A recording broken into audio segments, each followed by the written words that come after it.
everyone to ask questions. So it's my great pleasure to welcome Dr. Jürgen Steimle here from University of Saarbrücken in Germany. Very closely affiliated with several institutes, including Max Planck Institute for Informatics, which Jürgen actually started at. And I met Jürgen because I was 2 years ago, when he and another colleague invited me to talk at Interactive Surfaces and Spaces conference in the UK. And I met this guy for the first time who I'd never heard of, and when I saw what he was doing, it was like, how did I not know you before? Because he's doing such cool stuff that I'm so interested in. And so Jürgen has been around quite a bit. He got his PhD in 2009 at University of Darmstadt, and spent time at MIT as a visiting professor, and then went back to Germany to commence his work as a professor. And I can say that he's also been a great contributor to the professional development of our graduate students and PhD students. He's been serving on the doctoral consortium. What do we call it, Kai? You're part of anyway, coaching junior PhD students to go out and do great things. And so his research, as you know, because you're here and you read the abstract, is on a particular part of the developing sensor cycle, so that was particularly complementary to what we're doing here. So we have people in the audience who do kind of deep material science and inventing new kinds of sensors. And we have people like me and some others who are actually using the sensors to do interactive things and embedded in applications. Jürgen is both sometimes inventing materials, but also reusing materials that other people are doing to make completely new kinds of sensors and interactive techniques that are optimized for people to use. And so there's a rich opportunity for collaboration here that I hope that we'll be able to explore. He's here until Wednesday around the middle of the day and has a little bit of space on his calendar left. If people after this talk wish to go back. Thanks so much, Karen, for the introduction, and thanks for having me. It's really great being here. I already had 2 wonderful days. Thanks for your generous hospitality. And I look forward to more meetings and discussions we're going to have today and in the following days. So this talk is about interactive materials, and I think there is virtually no better environment for talking about interactive materials than this very building here. So I was amazed by the wooden structures in the atrium. All you have to do is basically look around there, or also have a look at the photos that I have here on my first slide to appreciate the fundamental material qualities, the really interesting and rich qualities of materials that we have in our everyday environment. This could be wood, like in the atrium out there. It could be hard materials like stone, soft papers, and many others. And those objects have many different geometries. Many of them are planar, but lots of them are also curved, have irregular surface structures, or intricate fine features such as the human hand you're seeing here, or the fine detail structures of the leaf down there. Last but not least, another really interesting property of materials is their mechanical properties. They can be soft, they can be foldable, they can be even stretchable. Just to give a few examples, and these properties are all contributing to very interesting, exciting new opportunities for interaction that we have. Now, the importance of shape and materials for interaction has been recognized long ago. It's at the very core of the concept of physical affordances. It is rooted in intangible interfaces, and very recently members of the design community have even claimed a material turn. And there are indeed many benefits, just a few of them noted here. Functionality is largely improved by specific materials. Materials contribute to ergonomics, expressiveness of interaction, and another point that I think is very important too is the aesthetics of our interactive environment. Now, if we have a look at the interactive surfaces or interactive devices that are currently out there that are being commercialized, many of them actually look like this.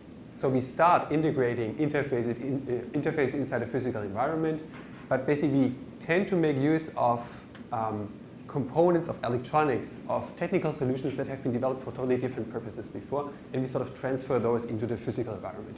Many examples. Another one is this one here. So designers start building the physical devices, the physical materials around the limitations, if you will, of our existing everyday hardware. And I think this is not doing justice to us human beings who would really benefit from the rich materials and rich interaction possibilities that we have when interacting with the real world around us. So a question that has motivated a lot of my research for many years now is how we can actually realize interfaces that blend in within this physical environment. So can we turn those materials themselves into the interface rather than taking some rigid, planar, glassy interface and put this onto the materials that are out there in the objects. And this has led to our research on what we call interactive materials, where the key idea is that we sort of integrate sensing and output functionalities right inside the material so that they become an inherent part of the material. We embed sensors, displays, actuators that support multimodal input and output, ideally in a high resolution and if possible using real-time control from computing systems. So to just give you a few examples, these materials oftentimes contain multiple layers, multiple functional and non-functional materials, and then, for instance, can sense touch input or can provide tactile output to a user. Those materials can provide visual output or actively change their shape and deform. They can even interface with the human body for interesting new interactive capabilities. Now, a key question that is driving us is how we can make sure that these sensors, displays, actuators can be embedded inside a really wide set of base materials to cover the richness that I have initially shown. So we think of the very form factors, curvature, cavities, holes, irregular surface structures, and the many rich material properties that these materials are offering. Then lastly, we try in our solutions to make sure that the properties of those interactive materials can be digitally designed to allow designers to, well, select the desired physical properties, say the stretchability, the desired shape and geometries to make an interface fit within its physical environment, but also, of course, to select the desired interactive capabilities. So what has long been sort of a dream, if you will, from an HCI perspective is now becoming possible. I think this is a point I find really exciting about this whole area here. Obviously, there has been a lot of research in material sciences and related areas before, and I'm really excited to see many members of those communities here in the audience today. Now we're at this point that essentially a lot of the achievements that have been made in those fields can be transferred, productively transferred to the context of HCI, enable people like us in an HCI context to realize our own interactive materials. So essentially sort of rooted in an emerging area that is at the intersection between materials and computing. And here many terms have been coined. Each of these sort of terms looks at this whole phenomenon from a slightly different perspective. We call our work interactive materials, putting emphasis on the interaction, on the user interface perspective that we're taking on here. So how do interactive materials possibly change the way how we can interact with computers? And there's many ways. I just brought a few examples to showcase opportunities. One of them is creating new types of embedded interfaces that are really deeply integrated inside the rich materials and the form factors of real-world objects that surround us. So this is sort of the opposite of taking a planar touch display and putting it onto an object. Once we apply such materials onto the body, there is exciting opportunities for new ways of mobile interaction in on-the-go scenarios or applications in body interfacing, for instance, for health or rehabilitation, but also for expressive communication. So overall, this allows us to use more of our senses, if you will, for interacting with computing devices.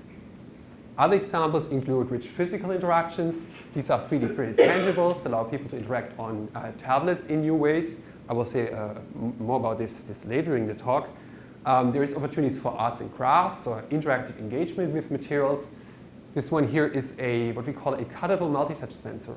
So the idea here is that we have some material that contains a multi-touch sensor which the end user can cut to the desired shape. So users can interact with this material pretty much as if it was plain paper and do all kinds of physical activities with it. And what we did here was to optimize the inner routings of this multi-touch sensor in a way such that it can withstand many possible types of cuts. So users can work with it pretty much as if it was plain material. Another example, last example, is this one here where we use interactive materials for purposes in education. This is a spin-off of my lab that uses our fold.io technology for foldable sensors to help young kids, 8, 9 years old, to learn in playful ways about technology, about programming hardware, and about the Internet of Things, essentially by folding their own electronics, connecting them to those microcontrollers here, and engaging with them in a playful way.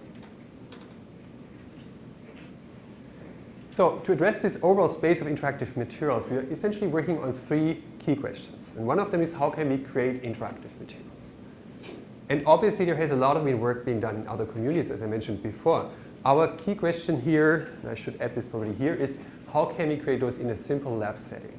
This is a question that is underlying a lot of our work, where essentially we try to take solutions that so far have been complicated, time-consuming, or require really extensive hardware and advanced skills in fabrication, taking those approaches and bringing them down to a level of fabrication complexity that is manageable in an HCI lab, or manageable in a makerspace, even possibly manageable by lay people at their homes.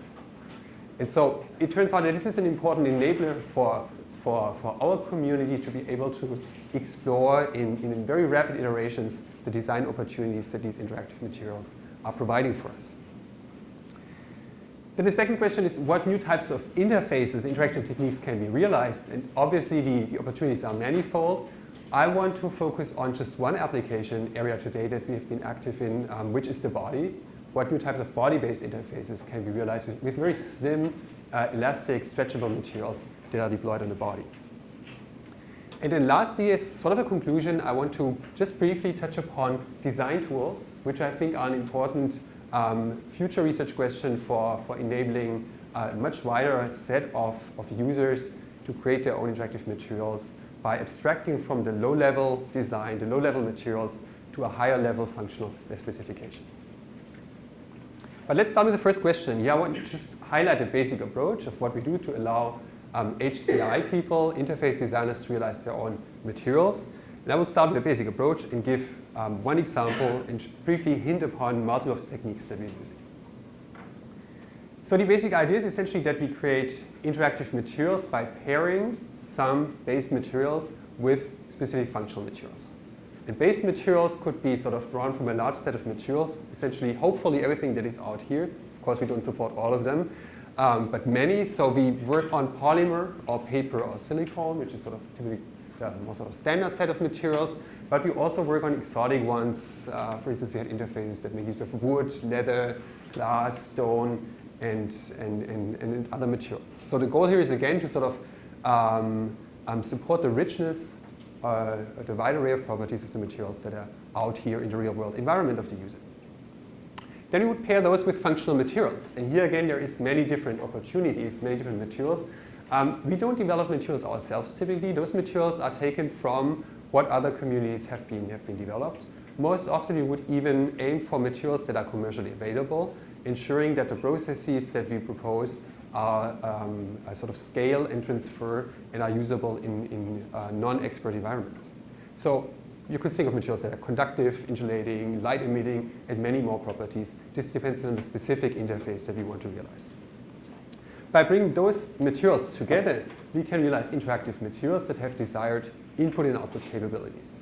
But sort of and here's many examples. I will show examples throughout the talk about modalities that we're supporting here. Generally, we try to go beyond sensing alone. We also aim for providing visual output or tactile output to ensure an interactive interface that can sort of sense input from the user and communicate output to the user. The trick, if you will, in bringing those base materials and functional materials together is in how exactly you do that. And there are certain functional structures or certain patterns that ensure a specific behavior for sensing, visual output, tactile output, etc. There's many different patterns. I've just shown a few here to give you a not detailed information, just a first understanding of what this could possibly be. For instance, this can be a 2D spatial layout of how you lay out some conductor in a specific electrode structure to sense certain types of input. But it could also be sort of 3D printed arrangements where you combine multiple materials. In this case, we have insulating materials, conductive materials, and thermoplastics integrated in an interesting geometric approach to yield a specific behavior. In this case, it's controllable compliance of the 3D material that we have here. So that means essentially a key question is, once we have understood what pattern we want to realize, is to enable interface designers to realize those patterns easily in a straightforward way and in an easy-to-use way, if you will. And in order to do so, we typically use a digital fabrication approach. So we allow the designers to start with a digital design in some design tool where the desired properties of the materials can be defined. Those properties can be interactivity, physical properties, geometry, etc. And then this digital design would be fabricated to realize the material with a specific functional structure.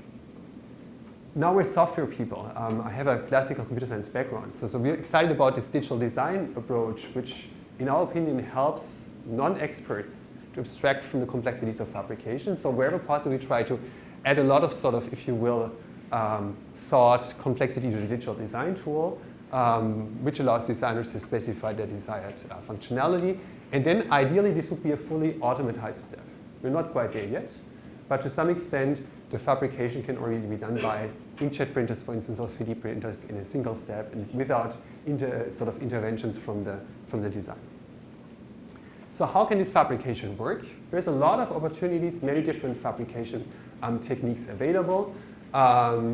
We use mostly printing techniques for the ease and simplicity and speed of realizing our interface. Inkjet printing, screen printing, but also 3D printing, FDM printing, for instance.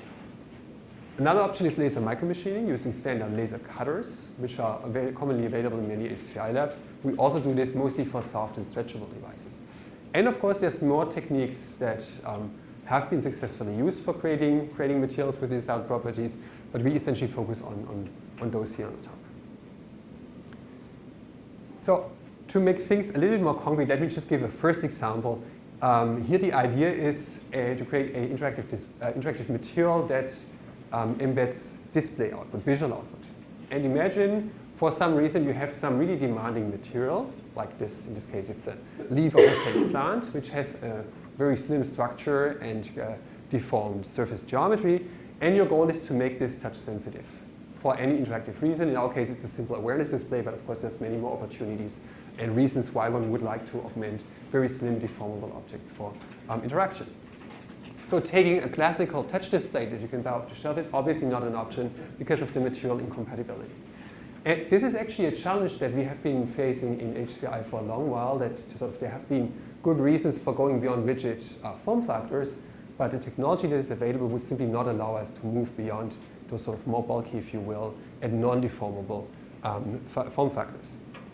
So in our project PrintScreen, we propose a solution that is based on printing, where the main idea is rather than buying an off-the-shelf display, the interface designer himself or herself would realize her own customized design with customized visual properties and customized material properties. So the idea is to start with a digital design. In this case, it is a simple vector graphics application where the designer can use multiple patterns that we have proposed in our paper. Those allow the designer to realize a display with custom segments, single or multiple segments in custom shapes, or also to realize a matrix display. So here the idea is to, instead basically of bringing just already defined pixels or already defined segments to the user, to give the user the full flexibility and freedom to realize the visual design that he or she desires for the specific interactive application. So the next step is then to print the display. And here we use both inkjet printing or screen printing to realize a specific functional pattern or functional principle, which is called electroluminescence. That's a principle for realizing thin film flexible displays that actively emit light, which has been around for a long while. It's very robust and it's well understood and works with commercially available materials. That's the reason why we opted for this display type here. You can think of it as a very simple form of OLED, which is very robust. So the way it works is essentially that you print a capacitor, two layers which are conductive, and we do this using a translucent conductor, a polymeric conductor, and a silver-based conductor. Then the functional structure makes use of phosphor, and it turns out that once you apply an AC voltage, these phosphor particles would actively emit light. We print it onto some base structure of many different materials, isolated to the top, and this gives you a display which is roughly 1/10 of a millimeter thick and works as a display for interactive purposes. I don't think I have to show inkjet printing. Everybody knows how it looks like. It's essentially just printing, but you may not have seen functional screen printing before. Some of you might have done silk screen printing before, maybe for printing on your t-shirts, or in material science, of course, for printing materials, functional materials. The interesting point here is that we use hobbyist equipment, low-cost equipment that you can buy for just typical silkscreen printing, and we allow the designer to manually print those multiple layers, as you just have seen in the video here. It's sort of a manual process, it's time-consuming, but the outcome is of surprising high quality and allows you to realize a display that actively emits light. Then you would connect it to some control unit and can use it for interaction. Here's one other example. It's an interactive paper postcard. So here we printed on classical paper. All the features essentially that you see here are just static printouts. And we have augmented this with custom designed light emitting elements that you see here that can selectively highlight specific elements of the postcard. So the interesting point is here again, rather than buying an off-the-shelf display, you have full control of the shape of the segments that shall be illuminated here. We use the same electrodes for capacitive touch sensing too, so this doesn't only work for output, but can also sense input from the users.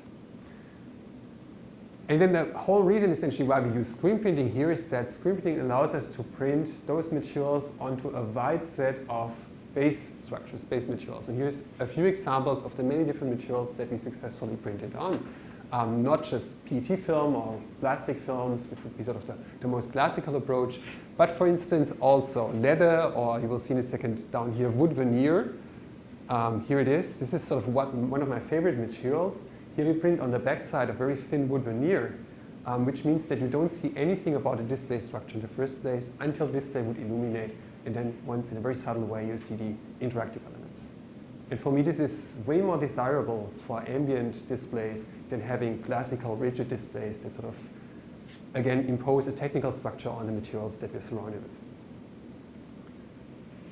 Many types of displays with advanced behavior can be realized, many form factors, as in a few examples that you can see here.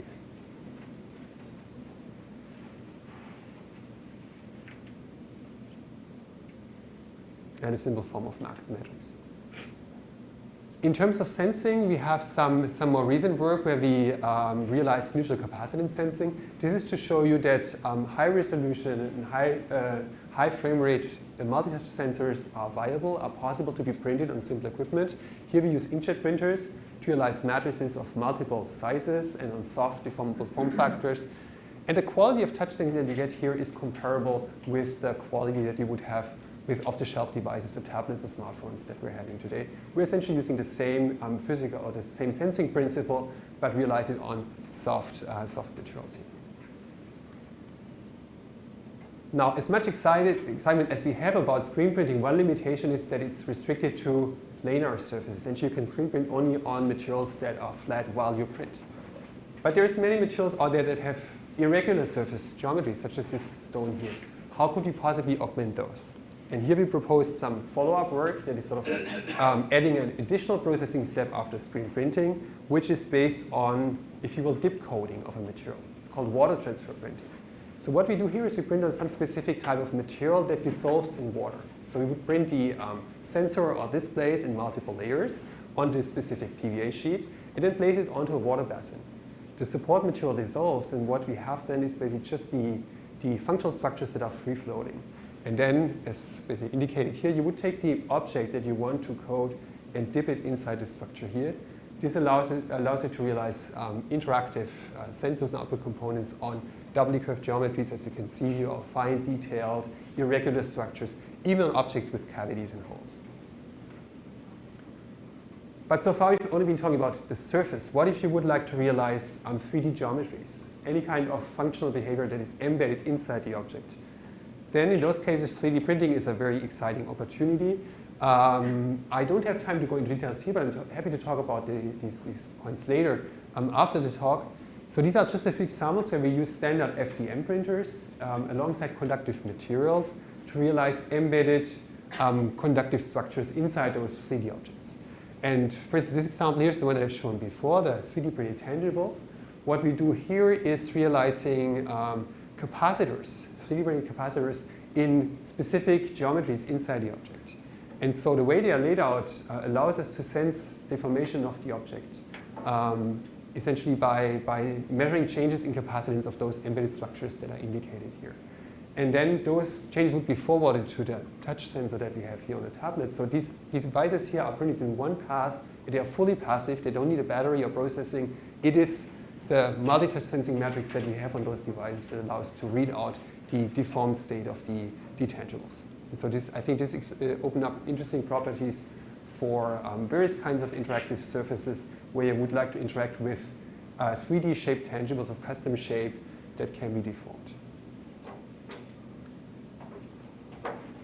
Yeah, so this is just sort of a whirlwind tour, quick overview of some of the fabrication processes that we use. What I would like to do now in the second part of my talk is to have a closer look at some of the application scenarios where interactive materials could possibly be of benefit. And one area that we're particularly excited in is human skin. Why is that? Well, skin has really exciting properties in the sense that it's very demanding, it's slim, it's soft, it is stretchable, it's covering all of our body. It's also inherently multimodal, very sensitive, very expressive in terms of output as well.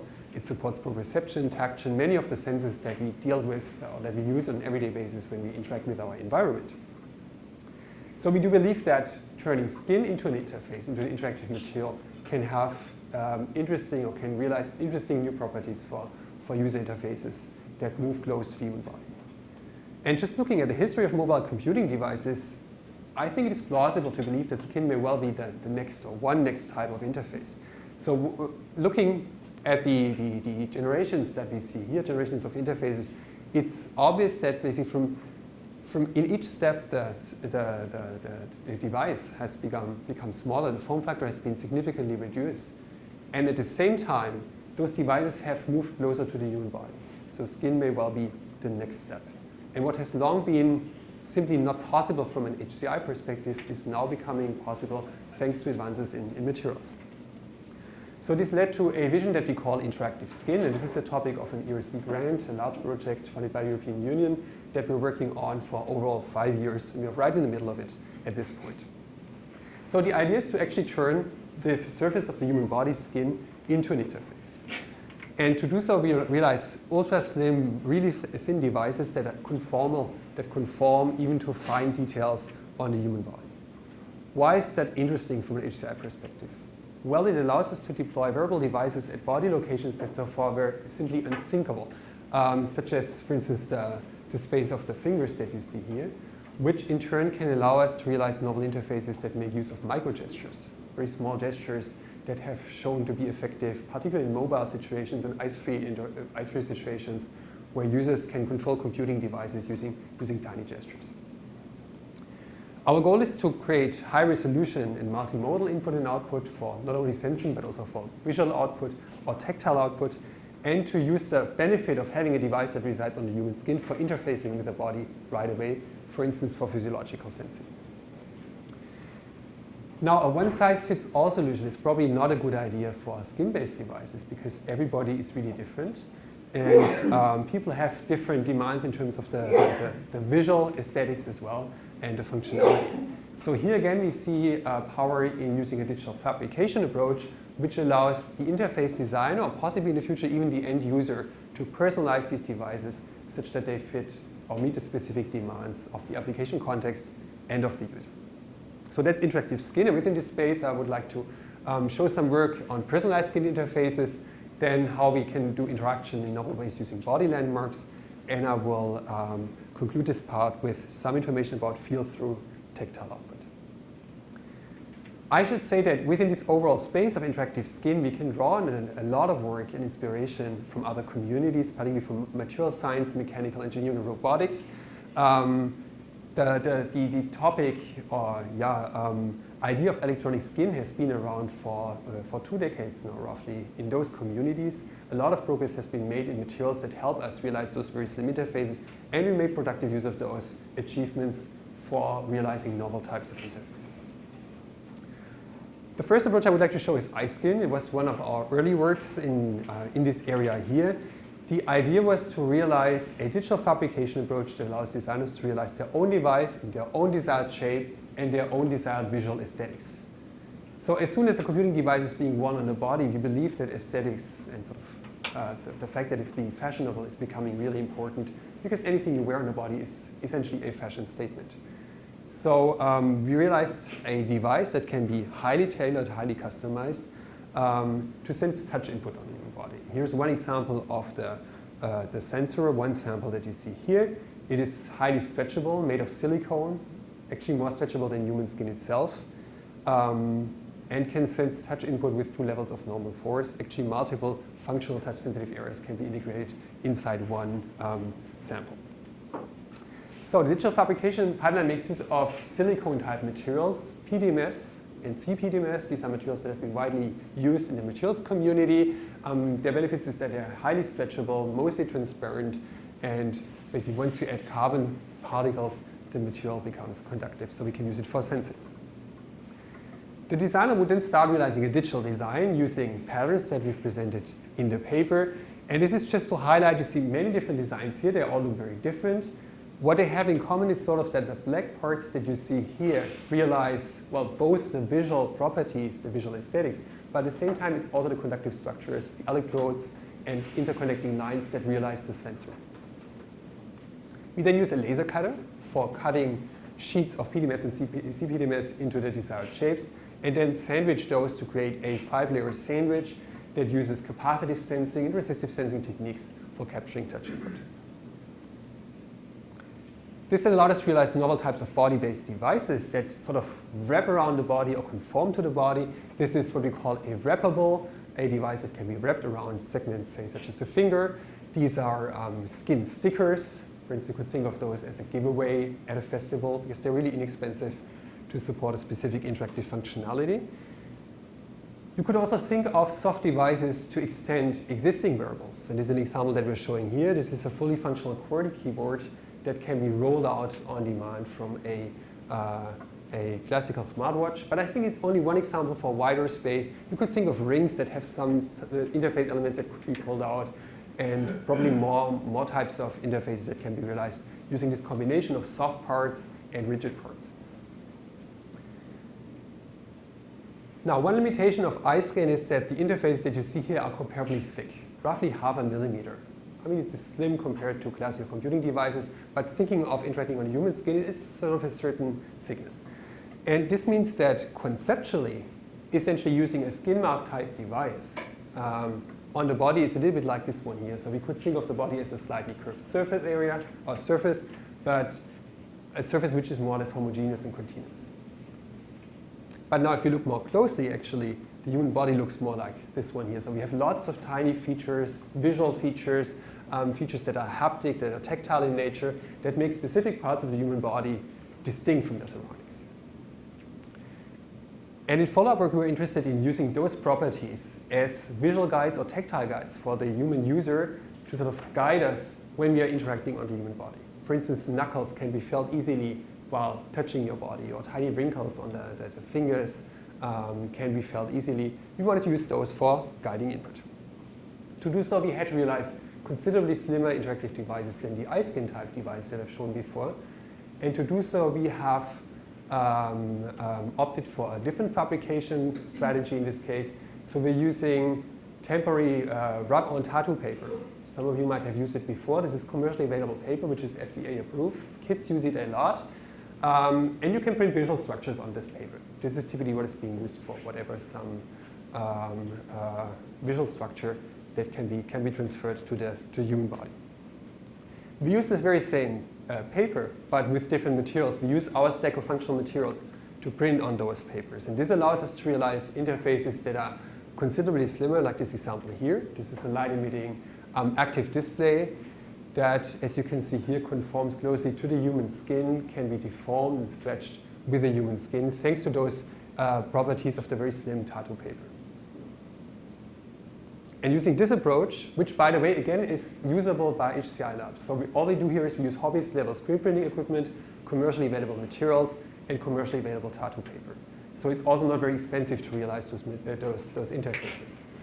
And by combining various types of materials and various sandwiching techniques, capacitive sensing, resistive sensing, a variety of sensors have been demonstrated. We use capacitive touch sensing, we do bend sensing to allow us to monitor the body configuration. You just seen the display. And we also realize some sensors that make use of the elasticity of the human body. In this case, it's sort of a squeeze sensor detects pinching type interactions. The important point here is that all of those interfaces are very thin. These are optical photographs that show how well they conform to even small wrinkles. And here are SEM cross-sections that show the overall thickness. Those devices measure between 4 microns in the slimmest case up to 50 microns in the case of displays. And this then allows us to make use of what we call body landmarks, those visual or tactile features that I introduced before, for interaction. I don't want to go into details here, just highlight a few of the novel interactions that are now possible thanks to those body landmarks. And one of them is microstructures. So we seek the way to augment the tiny wrinkles that we have on the fingers. You can test this yourself by basically taking your thumb and sliding alongside the finger. You can't but notice that these wrinkles or tiny flexure lines are present. So we use these as tactile guides for informing the user about an interface element. For instance, by adding a capacitive sensor to such a wrinkle, you can detect toggling as an example here. So basically by sliding across this wrinkle, you can toggle some functionality on and off. And this is one way of doing micro gestures that give you some subtle yet noticeable feedback about the execution. By taking the orthogonal direction, sliding along the flexure line, we can set continuous values as an example that you can see here.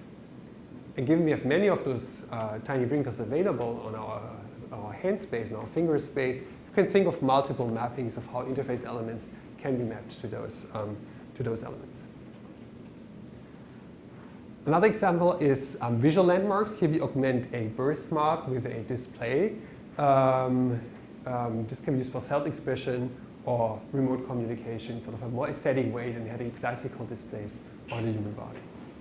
Another example here makes use of elasticity. Here we combine a pinch sensor with a display to realize some novel type of interaction that you can see here, which instead of using touch is using pinch input. And we believe this is helping us reduce false positive input that may naturally occur when you're sensing touch input on the human body. It's simply less likely that you do this interaction here accidentally.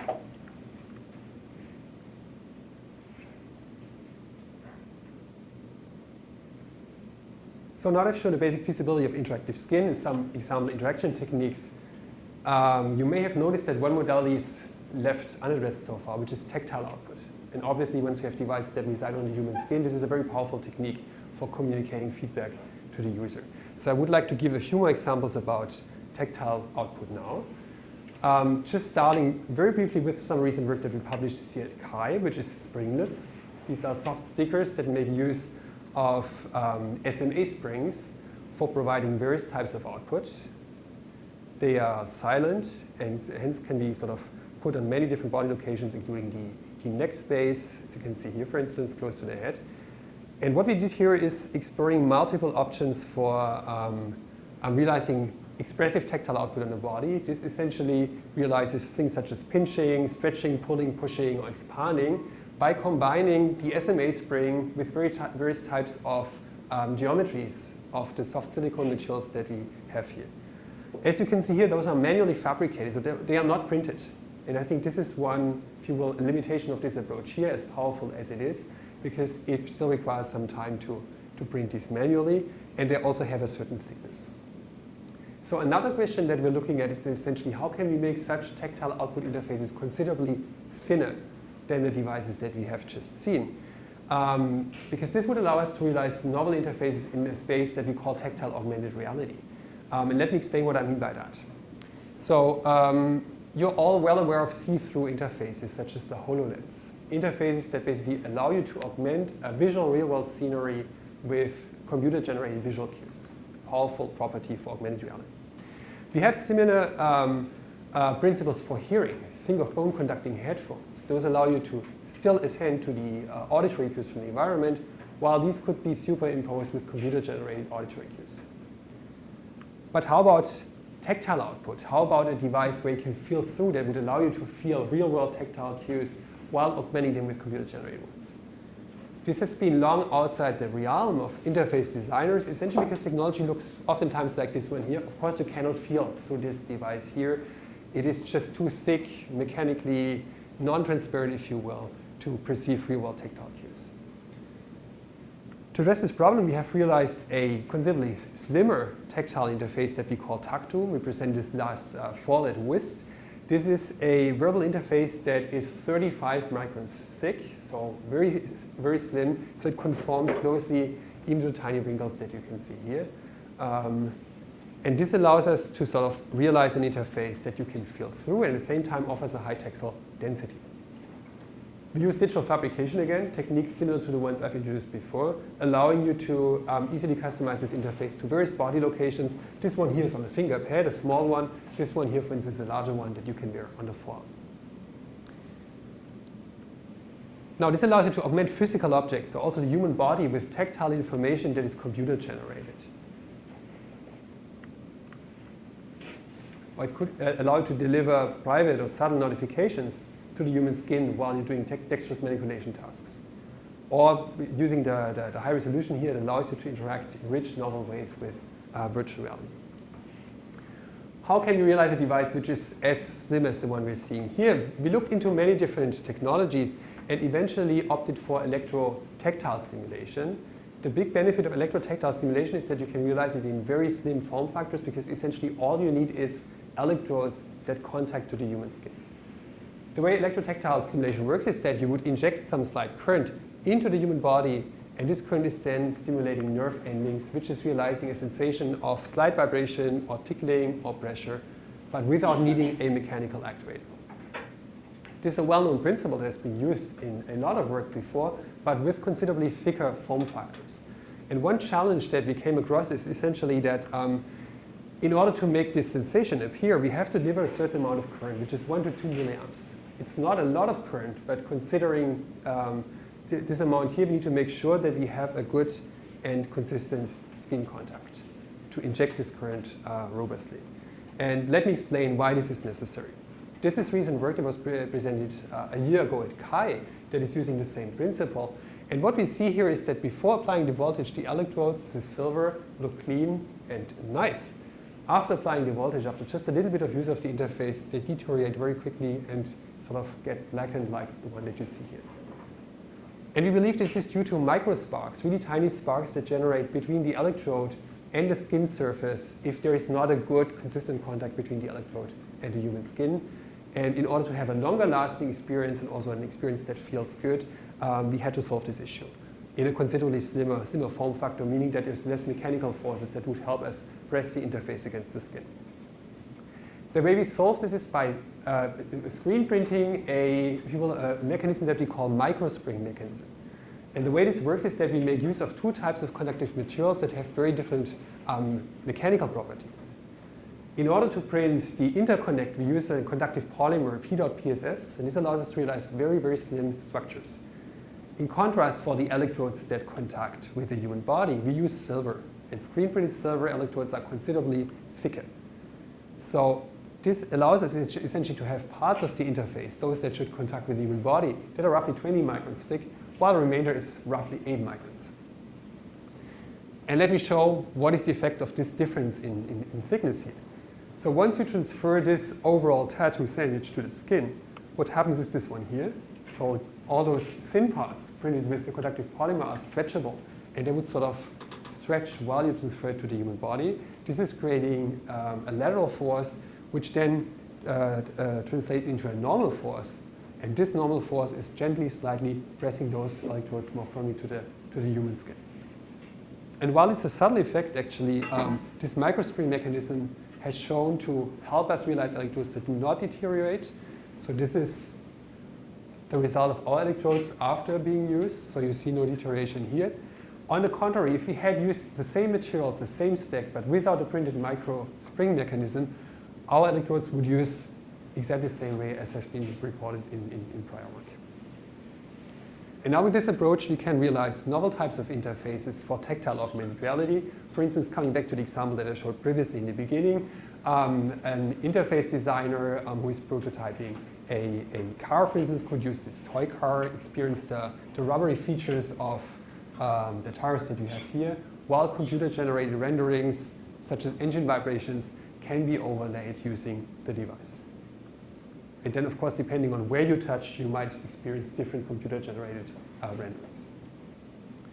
We can augment our body with tactile cues. And in this case, we're not limited anymore to the static landmarks that I presented before, but we could generate computer generate dynamic landmarks. So for instance, the user can use a tactile interface on the fingertip, experience static landmarks as usually, but in addition we can generate, wherever necessary, dynamic landmarks such as virtual buttons, for instance, that then respond in specific ways to being touched. Finally, we believe this is a powerful principle for virtual reality too, because of the high spatial resolution that we have of tactile output. For instance, in this case, we render a virtual tree here, and the user can experience it, and as soon as the user would sort of touch the virtual tree in 3 space, specific renderings signal the impact, and we would have different ways of communicating that the user is touching just a leaf or a branch. In this case, only one taxel would be stimulated, while if you're touching larger structures, a larger part of the overall finger pad can be stimulated. Now, of course, the most interesting property of the tactile interface is this feel-through property. So we were wondering how well can you actually feel through this device. We did a psychophysical evaluation. I don't have time to go into details here, but you can find all of them in the paper. What I would like to highlight is that with a tactile device, lower is better, more transmissive. With a tactile device, we come close to the sensation of bare skin. There's not a lot of change in perception. But compared to the latest state of the art, tactile conforms considerably better. And I found this maybe even the more interesting finding here. So this state of the art is inspired from a very recent work from IEEE Transactions on haptics, where the device measures roughly 100 microns thickness. And what you see here is that this conforms significantly less well, performs significantly less well than the tactile interface. So it seems like pushing to the very edge of slim interfaces has a benefit here and is important for user interface design. We looked into this very question in more detail this year at CHI. We published a study that, again, I don't want to go into details here, just mention that we have done that, and you can ask me for more details later on. What we did here is actually looking in a more systematic way into these properties of epidermal devices that reside on the human skin, and we were interested in how they affect our natural tactile sensation capabilities. So we have classified work from the material science community, physical sciences and engineering, and work from the HCI community, and have arranged it depending on their flexural rigidity, proposing a measure that is consistent and allows us to compare the tactile properties across devices. And then we've conducted a number of psychophysical experiments investigating the device properties, revealing some interesting findings that, again, I'm happy to talk about later. So to conclude, coming close to the end, I just want to briefly highlight one more point, as I mentioned initially, which is design tools. So far, essentially, the way we have realized our interface that I've shown is manual. And this can be demanding because there's many properties that are involved. The material properties of these interactive materials, for instance, the stretchability, the shape, which needs to be adapted for a specific interactive purpose, and of course, interactive behavior. So what input-output modalities shall be supported, what is the location, where is interactive resolution of sensing or output, ultimately even possibly user interface controls for interactive materials. Now, doing this manual is definitely possible, and we have shown that it is a viable approach for HCI researchers using 2D, 3D design tools, programming firmware code in Arduino. These are all things that are possible for people like us. But it's certainly not possible for non-experts who don't know essentially anything at all about materials or about electronics. And so one goal that we're having in our ongoing work is to help a greater set of users use these technologies essentially by providing computational design tools.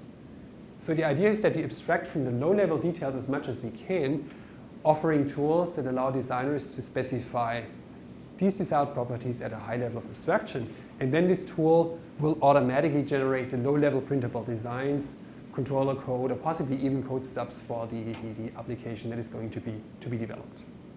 I just want to show a few first examples of early work that we've done in this space.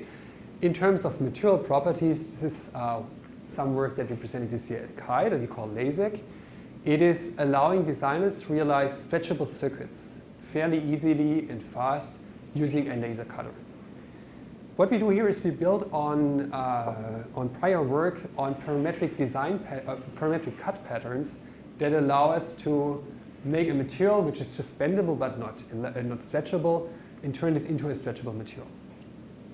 The main contribution of this work here is to allow the designer to define the stretchability of the interface on the fly. We can even define multiple areas on the interface that have multiple levels of stretchability, and the whole sort of pattern would be automatically generated. I'll show you one example here. So the designer would specify the desired stretchable area. Then using the slider, the stretchability can be continuously set in real time. And interface components such as LEDs or buttons, batteries, etc., can then be dragged onto the stretchable PCB. Our algorithms would then automatically do the routing, which is a demanding question in itself because of the many cuts that we have in here. So all those components get connected. And then a print specification is printed that can be sent to a laser cutter, which is realizing the interface in one single pass. So what we do here is we combine cutting with ablation. Cutting is used for cutting those patterns inside the material so it becomes stretchable. At the same time, you would ablate a conductive structure on top, which means that you can realize desired conductive structures on this circuit in the same single pass. And this then allows you to realize stretchable interface, such as the ones that you can see here, mostly transparent, that have desired stretchability, also desired direction of stretchability, which is defined by the designer.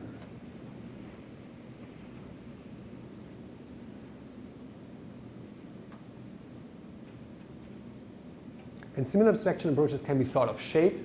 For shape, this is an example from last year where we realized a multi-touch sensor that can be realized in pretty much any 2D shape that the designer is simply laying out on a computer screen while all the internal electronics are then realized. Or one can also think of higher level abstractions. In this case, we realize foldable interactive objects where the user is designing the foldable object as a 3D object in Blender. This is a CAD modeling environment. And one key contribution of this work, Fold.io, is a set of user interface controls that are parametric that can be simply applied to this geometry. So to give you one example, here you see a 3D object, and then the user can select various types of touch buttons, sliders, displays, visual output components, and rather than laying out the details manually, basically one would just select the component here and apply it to the object. And then the 2D unfolded view, including the electronics, is automatically generated by our design tool.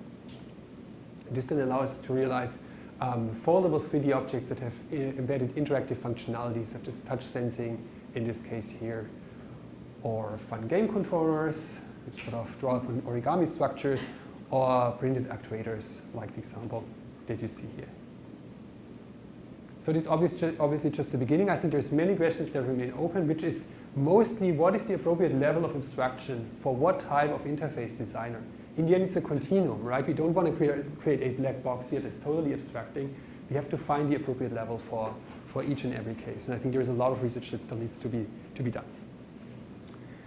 So this brings me to the end of my talk. In conclusion, I hope I have convinced you that interactive materials are now entering the realm of HCI.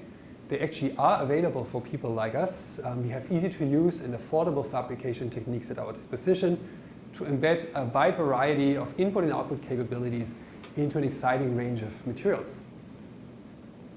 Those new form factors and material properties enable new types of interfaces. I've just shown essentially one type of interface today, which is making use of very thin and elastic designs. But of course, there's a much more larger variety if you think of 3D printed geometries. Then lastly, as I mentioned, big important challenge for future work is to help designers realize those interactive materials more easily, more directly with their desired properties. And so this brings me to one point for future work. Personalization is certainly one. I think we have reached a level now where we have sort of addressed or partly solved the personalization problem for interface designers, HCI researchers, and experts who have some knowledge about materials and about electronics. Moving to the end user will be a next big step. I could imagine a future where end users themselves would be, say for instance, scanning their arm, get a specific type of physiological sensor automatically parameterized and adapted for the specific body, and then they have this printed at some professional service, or possibly in the future even printed on their own desk using some inexpensive inkjet printer. I haven't talked about how we interface with those systems much. So what we typically do is we take some hardware controller, classical controller, tether it to the device, and this is having a battery and wireless communication with the environment. self-contained systems that harvest energy from the environment and don't need tethering will be the next important step too, which is orthogonal to the approach we are following here. And then lastly, haptics and body interfacing is an area, I guess, where research has just started, where I feel like there is a lot of really interesting questions that are ahead of us that we can possibly solve together. And with this in mind, I really look forward to discussions we're going to have today and in the coming days. So I just want to say thank you to the many people who have contributed to this project. There's many lab members of my own team who have contributed and external collaborators at various institutions all over the world. And with that, I would like to thank you for your attention, and I'm happy to take questions.